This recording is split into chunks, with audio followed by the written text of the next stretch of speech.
We advise the opinions and views of the hosts and guests do not reflect those of the station.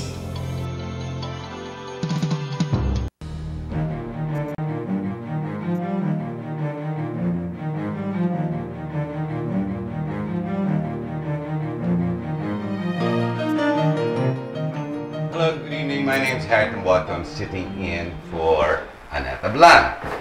The title of the show is it's a social responsibility program called IKONS in Circles. There you go. I read that card just now.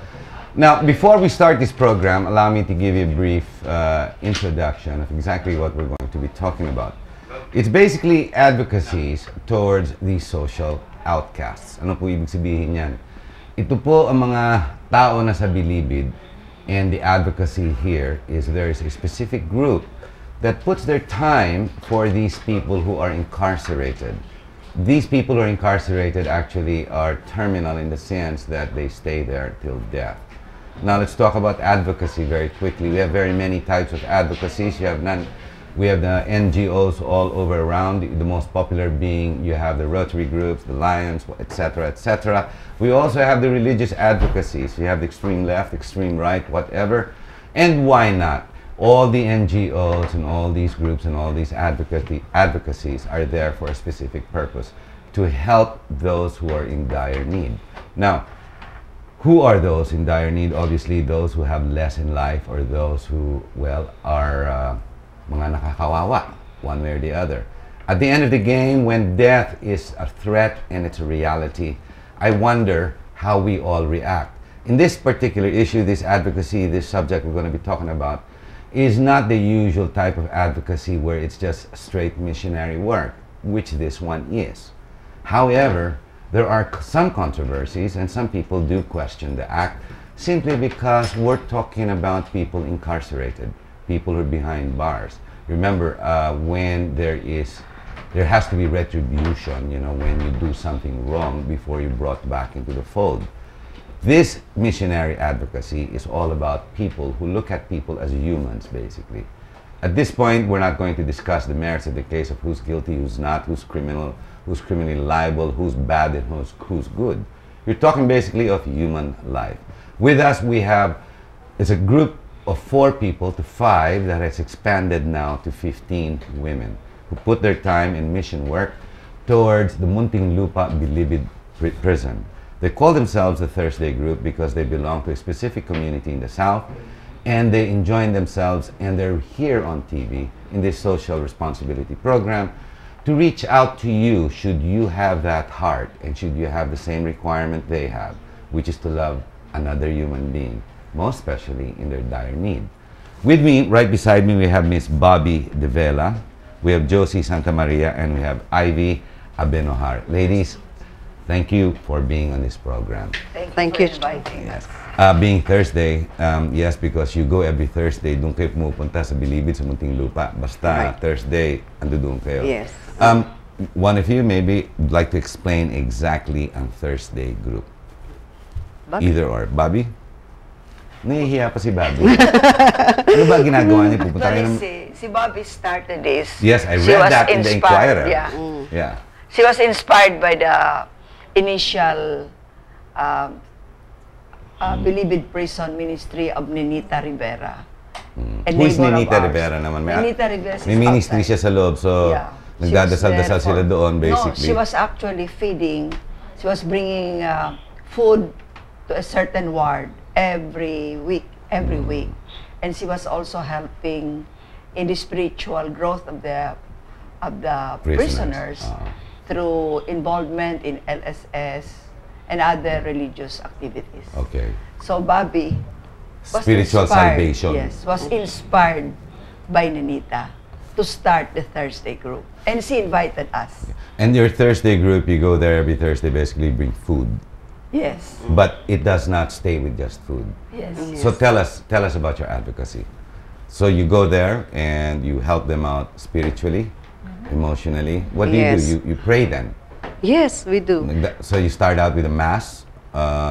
Basically, we start out with the mass. Yes. So that's Mass with all the inmates. These are the able-bodied inmates at the chapel. Pag sinabi able-bodied, ibig sabihin yung mga iba. They're not sick because our advocacy is actually for the sick at the hospital at the New Believed Prison. Okay. This is not for the inmates who are able-bodied, who are without any disease or anything. So ito mga disease, well, may sakit, nakahiga na, nasa kama na, bedridden na iba. Yes. We have a complete hospital there. Like we have several wards. We have an ICU ward, we have a cardio ward, we have a pulmonary ward, we have also have a mental ward.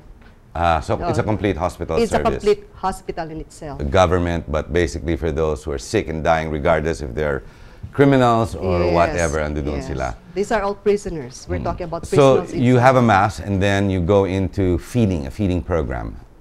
Pero nakakakain ba yung mga may sakit, yung mga invalid, yung mga may tama na? Hindi na, I mean, mahirap na, no? Sometimes what happened before was, okay, we went there to bring them lunch, but we realized that some of them, especially the dying ones, cannot swallow solid food. Yes. So we came out with the idea of giving them oatmeal. Soft foods. So they don't die hungry. Usually, what happens is they don't get the right food. They don't have the right medicines, no medicines. And so what happens is they just,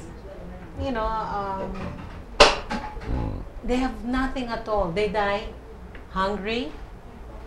So you don't even get that last meal right before you're off. Mamatay ka na, you get one good meal, wala, miski ka na. Kasi solid food, it's only one food for all. And the dying ones, they cannot swallow anymore. Okay, so basically, pag na-ICU ka, na-hospital ka dun sa loob, isang tapak na lang, wala na, kamatayan na yun. It's actually, we call it the departure area. The departure area. Yes. God, it's so morbid. So, this place that you go to, you feed them, you bring them everything. Whose work should that be? Should that be government? Or it's basically, since no one's tending to it, that's where you found the vacuum? Kaya pumasok kayo ginagawa nyo. Kasi talagang wala na. I didn't realize that we send off the daily departed or those who depart daily just like that. With nothing. With nothing. Literally nothing. That's real. Huh? And one thing is, you can read in the newspapers, you can hear in the news how many people died in a crash, or how many, dead, how many people died here. Yes, but yes. Nobody will ever even say how many die at Believe It every day, weekly, monthly. Nobody cares. That's why your advocacy is there. Yeah, how do you feel about these people who are there anyway? Do you blame government that government is not there? Na hindi natutulungan, walang budget, so to speak? Or you overlook that and you just step in and just... So hindi na kayo naghahanap ng kung sino nagkakamali? No. Para maging consistent kami. Kasi we go there, we tell ourselves we go there to love them. So how can we be consistent if we are angry? So we have to just have the love in our hearts and let them know before they die, they feel love from another human being, and that will transform them, and that will bring them peace. And this is what our goal is, giving them peace. And especially before that, ang namin is we bring them to yung pagsisisi, kasi we know that they are the Lord's beloved. Diba? Kami, we are so aware of that because the Lord loves the sinful person. I mean, that's... So, redemption, but you don't require retribution. We are not to judge kung what so is in their hearts. Redemption at that point. We cannot judge what is in their hearts. So, very faith-based. Faith-based. Ang advocacy niyo. Dimension, because we believe that you have the Lord in your heart. I have the Lord in my heart. Everybody has the Lord in their heart. So it is only to connect each other's heart. And then... Bakit yung mga sa Bilibid, ba't hindi na lang mga bata? I asked you that earlier before we started the show. kids, the poorest of the poor, those who walk around the railroads who don't have any clothes.